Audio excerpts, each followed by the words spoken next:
Assalamualaikum warahmatullahi wabarakatuh. Halo teman-teman, selamat datang di video pengenalan visual AI. Oke, seperti yang kita tahu bahwa perkembangan dunia AI akhir-akhir ini begitu luar biasa. Sejak tahun lalu ya, kita sudah mengenal luar biasanya ChatGPT dalam membantu berbagai macam kebutuhan, dari mulai pertanyaan yang sederhana sampai yang kompleks sekalipun. Nah, saat ini telah banyak kita temukan tools-tools lain ya yang membantu pekerjaan kita selain ChatGPT. Nah, dari mulai text to image, image to image, dan seterusnya. Kemudian ternyata setelah kita pelajari, kita menemukan sebuah masalah. Masih banyak orang di luar sana yang mereka merasa kesulitan dalam merumuskan sebuah teks pada konteks text to image.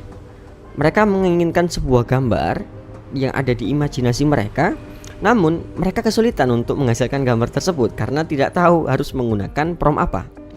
Nah, inilah yang menjadi awal mengapa visual AI ini diciptakan.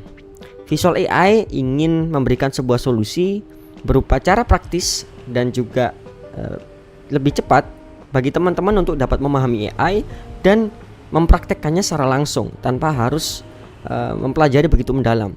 Kami ingin teman-teman berfokus pada hal-hal yang sifatnya praktikal, sehingga teman-teman tidak terlalu pusing ya untuk mempelajari AI begitu dalam, karena ya kita menjadikan AI ini sebagai salah satu elemen atau perangkat yang mendukung aktivitas atau kebutuhan kita. Oleh karenanya, di sini kami memberikan beberapa pembahasan yang ada di dalam visual AI. Yang pertama, kita akan memberikan pengenalan apa saja tools yang ada di dalam visual AI yang kita gunakan, terutama dalam konteks ini adalah tools text to image, di mana ini merupakan tools yang sering kali dipakai teman-teman untuk menghasilkan sebuah karya visual berupa gambar.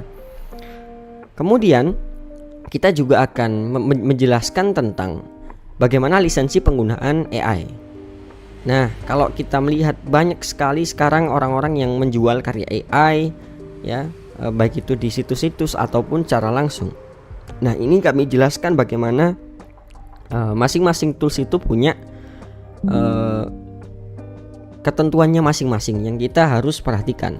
Di sini, nah, agar kita dalam membuat sebuah karya tidak was-was, kemudian juga menggunakannya juga tahu batasannya dan seterusnya. Nah, kemudian selain pengenalan, kita juga di sini ada produk utamanya nih yang berupa prompting, teman-teman. Nah, di prompting ini kita akan menjelaskan dari mulai yang pertama, kita berikan space buat teman-teman untuk bisa sharing prompt bersama. Jadi kami sebagai pemateri akan memberikan wadah ya, kami akan share prompt-prompt yang kami gunakan di dalam space atau ruang tersebut yang kami sudah sediakan. Nanti kita akan share prompt di situ. Ini secara umum ya, prompt secara umum, bukan spesifik, tapi apapun, prompt apapun yang kita hasilkan, kita akan share bersama dan teman-teman juga bisa share. Kemudian ada rumus dasar prompting. Nah, ini kita akan memberikan sebuah pattern atau sebuah style yang bisa teman-teman pakai untuk menghasilkan gambar-gambar yang teman-teman inginkan, dan itu adalah rumus yang menjadi kunci atau keywordnya. Nah, ini teman-teman bisa pakai untuk menghasilkan gambar AI sesuai dengan keinginan. Kemudian ada branding produk. Nah, di sini kami melihat kebutuhan bahwa banyak teman-teman yang membuat karya AI itu nggak tahu mau dipakai untuk apa. Nah, kebanyakan dari mereka inginnya menggunakan AI ini untuk membantu usaha mereka. Nah, oleh karenanya kita di sini kan juga menghadirkan solusi berupa bagaimana AI ini bisa menghasilkan sebuah foto produk, branding produk ya, yang bisa membantu promosi jualannya teman-teman, seperti itu. Jadi foto-fotonya menarik, keren, teman-teman bisa nanti simak di sales page-nya seperti apa hasilnya.